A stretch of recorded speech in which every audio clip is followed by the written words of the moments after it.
Hi guys, मेरा नाम महज़बीन है। आज जो मैं कहानी लेकर आई हूँ वो भी एक हॉरर स्टोरी है। तो मेरी कहानियाँ अगर आपको पसंद आती है तो आप ऐसे ही मेरे चैनल को लाइक और सब्सक्राइब कर लीजिए। आज जो स्टोरी है वो एक लड़के की है।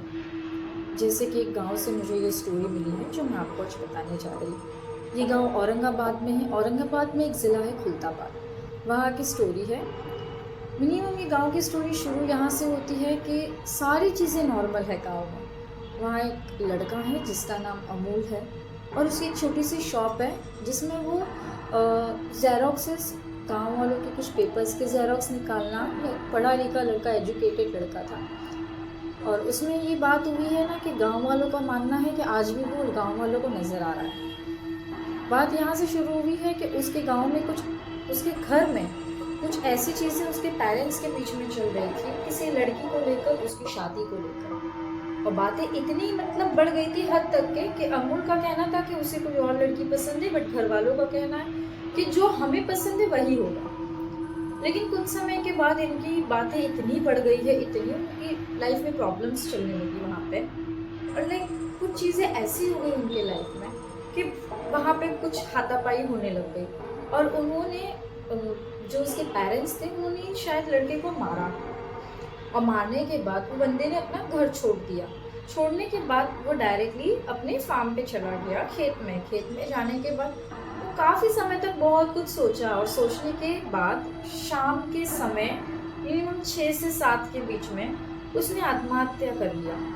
लड़के की उम्र लगभग 20 से 25 होगी और पढ़ा लिखा लड़का था। उसने ये कदम क्यों उठाया किसे पता नहीं, घर वाले कोई चीज़ क्लियर नहीं करना चाहते थे। और जैसे ही सुबह में कोई उनके खेत में कुएं पर पानी लेने के लिए गया तो उन्होंने देखा कि उसकी डेड बॉडी कुएं में पड़ी है। और वहाँ से उन्होंने उसका डेड बॉडी निकाले। गाँव वगैरह में उसके मदर फादर फैमिली काफ़ी रोना धोना, और वो शॉप बंद हो गई उसकी। डेड बॉडी के बाद उन्होंने उनका अंतिम संस्कार किया।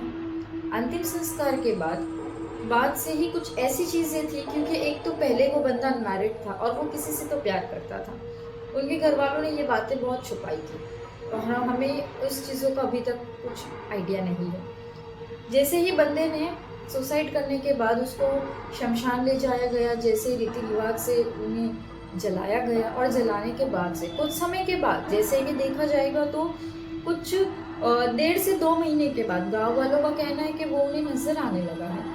शमशान के पीछे साइड में एक रास्ता जाता है जो गांव के आधे से ज़्यादा लोगों के खेतों में जाता है। चौक है गांव का वो।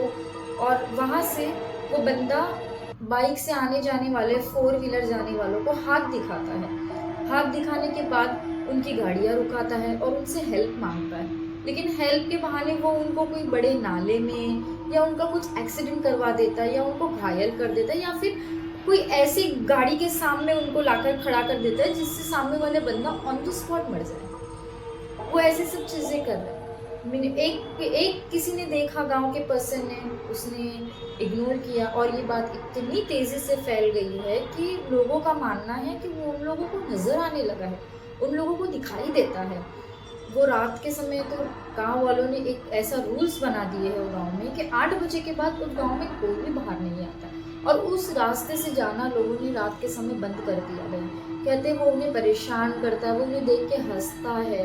और कहीं ना कहीं उसके मन में भी कुछ ऐसी इच्छाएं थी जिसकी वजह से वो अपनी इच्छाएं अंदर लेकर ही मर गया। तो वो कहते हैं ना कि इंसान जब जीते जी वो चीज़ नहीं कर सकता तो वो मरने के बाद वो चीज़ करता है। उसने मरने के बाद उतना फ्रीडम मिलता है जितना वो जीते जी नहीं पा सकता। और जब गांव वालों को ये सब चीज़ें पता चली, उन्होंने अपनी सेफ्टी के लिए सब लोगों को अनाउंस किया कि रात में गांव में ये समय पे कोई भी बाहर नहीं आएगा। और आज तक किसी पता ही नहीं है, ना उसके फैमिली ने किसी से शेयर किया है कि उसने सुसाइड क्यों किया, क्योंकि ये कोई रीज़न ही नहीं था उसका सुसाइड करने का। उनके रीजंस उनको पता है, बट आज भी उसे ये भी टाइम पे लोग अक्सर उसको देखते हैं। लोगों को परेशान करना उसका एक वो हो गया है कि इसे लोगों को परेशान करना है और अपने साथ वो लोगों को ले जाना है। तो कहाँ जाता है? आज के समय भी हम जिस चीज़ों को देख रहे हैं, इस समय में पहले की चीज़ों पर विश्वास करना पॉसिबल नहीं है। लेकिन कुछ ऐसी चीज़ें हमारे बीच में मौजूद है जो हमें नज़र नहीं आती है, बस वो उन कुछ लोगों को नज़र आती है जिनका बिलीव आज के टाइम में लोग विश्वास नहीं करते हैं, उन पर बिलीव नहीं करते हैं, कहते कि ऐसा कुछ नहीं होता, पर ऐसा होता है। हमारे बीच भी वो लोग मौजूद होते हैं, पर दिखाई उन्हीं को देते हैं जिनसे वो मिलना चाहते हैं, ठीक है। और मेरी स्टोरीज, मेरी कहानी अगर आपको पसंद आती है तो आप प्लीज़ लाइक और सब्सक्राइब कर दीजिए।